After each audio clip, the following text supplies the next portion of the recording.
Mahasiswa korban kekerasan polisi di Tangerang dirawat untuk pemeriksaan bagian kepala. Sementara pelaku berpangkat brigadir kini ditahan Propam Polda Banten untuk pemeriksaan.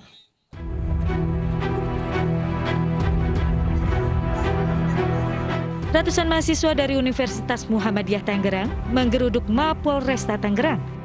Aksi mahasiswa ini merupakan buntut atas tindakan kekerasan yang dilakukan petugas kepada mahasiswa yang sebelumnya dilakukan di depan kantor Bupati Tangerang. Belum sampai di Mapolresta Tangerang, mereka langsung disambut aparat dan diajak untuk berdialog. Dalam aksi tersebut, mahasiswa meminta Kapolresta Tangerang dicopot dari jabatannya karena dianggap lalai dan abai dalam membina bawahannya. Sementara itu, Muhammad Faris Amrullah yang menjadi korban kekerasan anggota polisi dikabarkan kondisinya memburuk.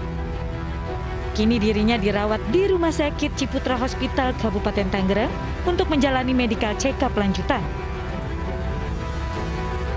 Penanganan ini merupakan kali kedua setelah sebelumnya mendapatkan penanganan medis tingkat pertama di Rumah Sakit Harapan Mulia 3 Raksa. Kabid Humas Polda Banten mengatakan Brigadir NP terancam pasal berlapis atas perbuatannya. Kini dirinya ditahan Propam Polda Banten untuk pemeriksaan lebih lanjut.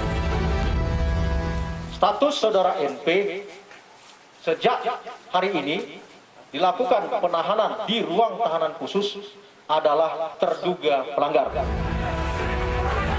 Sebelumnya Brigadir NP membanting mahasiswa UIN Banten Muhammad Faris Amrullah saat terjadi bentrok dalam unjuk rasa di kantor Bupati Tangerang, Banten, Rabu kemarin. Dalam video amatir yang viral di media sosial, Faris mengalami kejang usai bagian tubuhnya terbentur trotoar.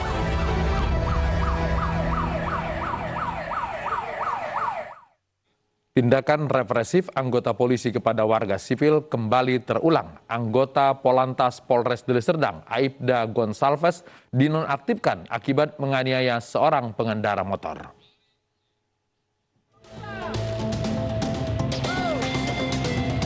Seorang pengendara sepeda motor ini memaki petugas lantaran tidak terima ditilang setelah melanggar lalu lintas. Selain tidak menggunakan helm, pria ini juga tidak memakai masker. Ia beberapa kali memukul motornya menggunakan tangan sambil membentak petugas. Peristiwa ini terjadi di Jalan Bersama Simpang Cemara, Lubuk Pakam, Kabupaten Deli Serdang, Sumatera Utara. Merasa tidak dihargai, petugas Satlantas Aibda Gonsalves naik pitam hingga akhirnya menganiaya korban hingga terkapar. Ibu korban yang melihat anaknya dianiaya berteriak dan meminta tolong. Kapolresta Deli Serdang meminta maaf kepada masyarakat, khususnya kepada keluarga korban atas tindakan yang dilakukan anggotanya. Pihak kepolisian juga menyampaikan akan bertanggung jawab atas biaya pengobatan korban.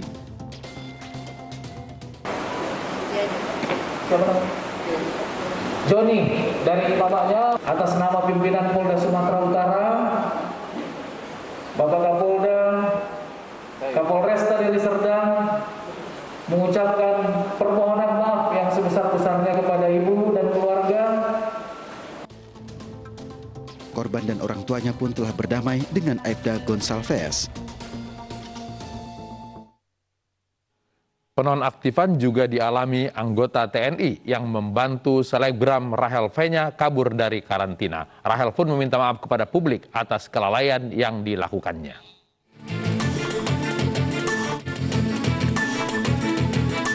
Selebgram Rahel V-nya jadi sorotan karena kabur dari Wisma Atlet Pademangan, Jakarta setelah 3 hari menjalani karantina. Padahal seharusnya karantina dilakukan selama 8 hari. Kabar kaburnya Rahel V-nya dari masa karantina diunggap oleh seorang warganet yang mengaku bertugas di RSDC Pademangan. Akun tersebut mengaku menginput data Rahel saat hendak menjalani masa karantina. Sempat bungkam beberapa hari, Rahel V-nya akhirnya buka suara. Dalam unggahan story di akun media sosialnya, ia meminta maaf kepada publik atas apa yang telah dilakukannya. Kasus ini tak pelak mengundang berbagai komentar netizen hingga selebritas lainnya. Salah satu yang menggelitik adalah komentar yang diutarakan oleh selebritis Deddy Kobuzer. Dikabarkan Rahel V-nya yang akrab disapa Buna dibantu pihak TNI untuk kabur dari karantina. TNI kemudian bergerak cepat melakukan pemeriksaan. Hari ini, oknum anggota TNI berinisial FS dinonaktifkan dari jabatannya sebagai anggota Satgas COVID-19. FS juga bisa dijatuhi hukuman pidana oleh kesatuan militer. Yang bersangkutan sudah dinonaktifkan untuk dikembalikan ke satuan. Memang pada awal ini tersebut satu orang, namun apabila nanti ada keterlibatan yang lain, nanti akan kita sesuaikan dengan proses hukum yang ada. Ada 100 juta. Sementara itu, Kementerian Kesehatan juga meminta penegak hukum untuk mengusut kasus pelanggaran karantina Rahel hingga tuntas. Karantina kesehatan itu kan bukan buat kepentingan dia sebenarnya, tapi buat kepentingan masyarakat juga. Kalau dia terus kemudian melanggar itu kan dia memberikan resiko ke publik, ke masyarakat. Itu suatu pelanggaran yang harusnya jangan dilakukan, sangat-sangat selfish. Jika terbukti kabur dari tempat karantina, Rahel pun terancam jerat hukuman 1 tahun penjara atau denda sebesar 100 juta rupiah. Selain itu, Rahel V-nya juga diduga telah menyalahi peraturan karena RSDC Pademangan hanya diperuntukkan untuk karantina pekerja migran Indonesia dan mahasiswa yang selesai pendidikan dari luar negeri. Kasus kaburnya Rahel V-nya ini seakan menjadi bukti atas lemahnya pengawasan atas penanganan COVID-19 di Indonesia. Pembukaan restoran sandwich asal Amerika Serikat menyebabkan antrean panjang. Sesaat lagi di News Prime.